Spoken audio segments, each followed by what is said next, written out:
قولي لنا بقى بدأتي البيزنس بتاعك ازاي؟ الاول ابتديت فريلانسنج، ان انا كنت بجيب كلاينتس من على ويب سايتس او ناس عارفاها او كده اعمل لهم الشغل. وبعدين ابتدى الموضوع ان انا محتاجه معايا ديزاينر، فعشان محتاجه ديزاين الحاجه اللي كلاينتس تطلبها فجبت ديزاينر.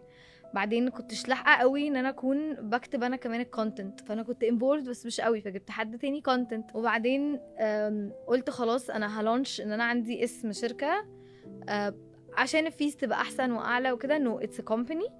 ف I launched الايجنسي بتاعتي ديسيز، و عملتها يوم عيد ميلادي 17/9 السنه اللي فاتت، وعملت لونش كبير وبعت انفيتيشنز للناس وكده. وسيز يعني زي كلمه البحر بس بالسي، فعملت انفيتيشنز بقى بوتل كده، مسجز بوتل زي بتاعه البحر كده، ووزعتها على الناس ونعم اوبننج وكده، مع اني انا عاملاها اونلاين يعني.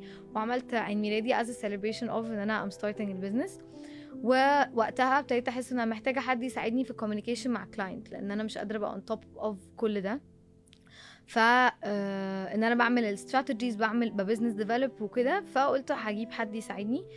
فالموضوع ابتدى يكبر من هنا. حصل دروب في فتره والدي، وبعدين بقيت مؤمنه بحاجه، ان اللي بيعرف يعمل فلوس بيعرف يعمل فلوس اي وقت يعني. اللي كان مقوم البيزنس قبل بابا هي نفس الشخص يعني. انا ما اجيب كلاينتس تاني، ايه مش نهايه الدنيا يعني. وطبيعي انه عشان انا في